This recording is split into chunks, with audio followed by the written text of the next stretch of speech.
3 years after my parents got divorced, I ran into my mom at a restaurant. She was having dinner with her daughter. When she saw me, her expression looked a little uncomfortable. Right before she left, she pulled up her phone and opened Venmo. Here, let me send you some money. You and your dad can get yourself something nice to eat. I pushed her phone back. No thanks, Sarah. It's not like you ever cared much about me or dad before. Her face tightened, and she frowned hard. Why do you have to be as stubborn as your father? If you had stayed with me, you wouldn't be working as a server right now. Tell your dad this. If he admits he was wrong, I'll take you back and give you a good life. I just stared at her coldly and said nothing. Did she not know? My dad had already been dead for 3 years. Sarah Miller looked me up and down, taking in my dirty apron and hands cracked from the cold. She sighed softly. I never should have agreed to let your father take you. It's really been hard on you, hasn't it? If he can't afford to raise you, he should have let go. I shot back coldly. Don't worry about it, Sarah. We're strangers now. Talking like that might give people the wrong idea. Her face darkened. She looked like she wanted to say something else, but fell silent, turning to walk away. I stood there holding my tray, my fingers stiff. A coworker came over. You okay? I shook my head. Another coworker whispered, was that Sarah Miller from Miller Group? I heard she's completely devoted to her ex-husband. She burned bridges with her whole family for him back in the day. I saw an interview where she said the people she failed the most are her ex-husband and her son. I let out a cold laugh. If she really felt that guilty, why would she have abandoned them? Seeing my disbelief, my coworkers explained. She walked away with nothing for his sake. She gave up custody voluntarily, willing to start from scratch. I heard she built a primary school in a poor mountain area and named it after her son. She's done more than enough. I looked up, my voice expressionless. She pretended to be broke in front of her husband. When she left with nothing, she stuck him with all their debt. He had to donate part of his liver and sell his own blood to pay it off. My dad got a post-op infection and couldn't afford surgery. Meanwhile, she was at an auction buying her new boyfriend $1 million watch. She wouldn't even pay for my dad's medical bills. And to protect some guy she was seeing, she hit me so hard she damaged my ear. I can't play the piano anymore because of her. Everyone went quiet. My coworker's eyes went wide.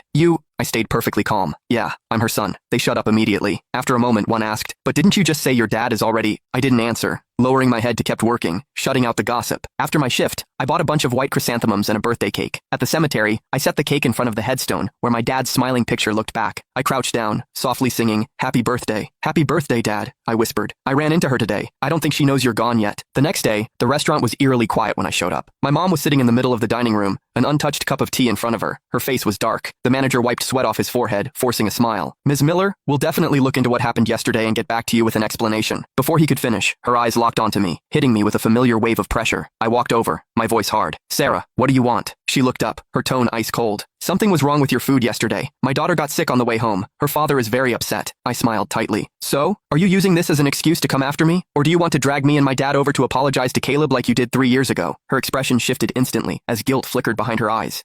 She remembered that night 3 years ago, the way she'd played us for fools. Back then, my dad and I believed she'd gone bankrupt. She claimed she lost her company, was drowning in debt, and wanted a divorce so she wouldn't drag us down. My dad worked a dozen jobs a day to pay off her debts. So exhausted he fell asleep standing up. Debt collectors hounded us until my dad went to an underground clinic and donated part of his liver. The day he came home, his face was shockingly pale.